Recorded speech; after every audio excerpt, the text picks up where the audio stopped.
जब कोई आदर्शों से भरा जीवन जीता है तो प्रेरणा का पुंज बन जाता है। स्वामी विवेकानंद ने भी जीवन को इसी तरह जिया।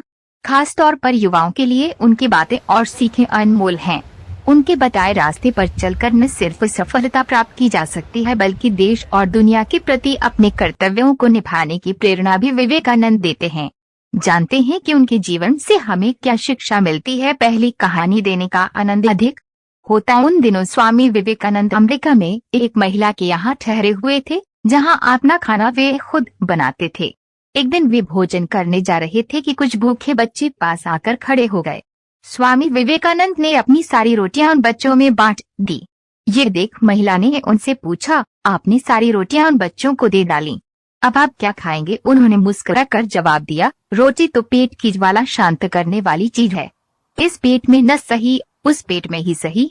देने का आनंद पाने के आनंद से बड़ा होता है। दूसरी कहानी सामना करो अपने डर का। एक बार बनारस में एक मंदिर से निकलते हुए विवेकानंद को बहुत सारे बंदरों ने घेर लिया।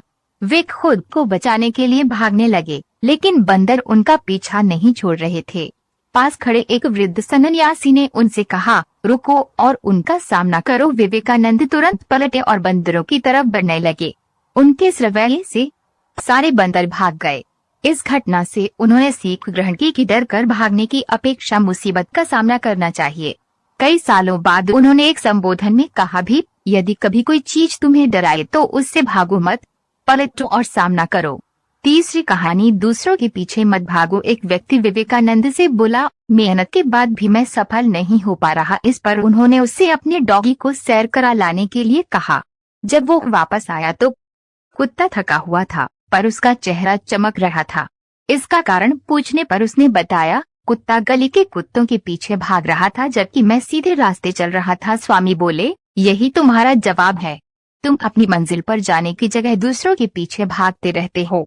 अपनी मंजिल खुद तय करो। चौथी कहानी श्रेष्ठ है सादा जीवन जीने के पक्षधर थे स्वामी विवेकानंद। वह भौतिक साधनों से दूर रहने की सीख दूसरों को दिया करते थे। वे मानते थे कि कुछ पाने के लिए पहले अनावश्यक चीजें त्याग देनी चाहिए और सादा जीवन जीना चाहिए। भौतिकतावादी सोच लालच बढ़ाकर हमारे लक्ष्य में बाधा बनती है। पांचवी कहानी रहो दिखावे से दूर। विदेश जाने पर एक बार स्वामी विवेकानंद से पूछा गया, आपका बाकी सामान कहाँ है? उन्होंने उत्तर दिया, बस यही सामान है। कुछ लोगों ने व्यंग्य करते हुए कहा, अरे ये कैसी संस्कृति है आपकी? तन पर केवल एक भगवा चादर लपेट रखी है। इस पर वह मुस्कुराकर बोले, हमारी संस्कृति आपकी संस्कृति से अलग है। आपकी संस्कृति का निर्माण आपके दर्जे करते हैं, जबकि हमारी संस्कृति का निर्माण हमारा चरित्र करता है। संस्कृति वस्त्रों में नहीं, चरित्र के विकास में है। इससे हमें सीख मिलती है कि बाहरी दिखावे से दूर रहकर अपने चरित्र के विकास पर ध्यान देना चाहिए।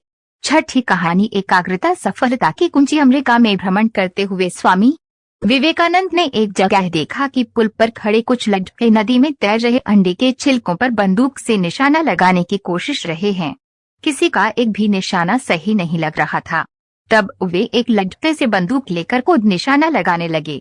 उन्होंने पहला निशाना बिल्कुल सही लगाया, फिर एक के बाद एक उन्होंने 12 निशाने सही लगाए। लड़कों ने आश्चर्य से पूछा, आप ये कैसे कर लेते हैं? स्वामी विवेकानंद बोले, तुम जो भी कर रहे हो अपना पूरा दिमाग उसी एक काम में लगाओ। अगर तुम निशाना लगा रहे हो तो तुम्हारा पूरा ध्यान अपने लक्ष्य पर ही होना चाहिए, फिर कभी चूकोगे नहीं। अगर अपना पाठ पढ़ रहे हो तो केवल पाठ के बारे में सोचो। एकाग्रता ही सफलता की कुंजी है। दोस्तों, आपको ये कहानी पसंद आई तो चैनल को लाइक शेयर और सब्सक्राइब करें। जय हिंद, जय भारत।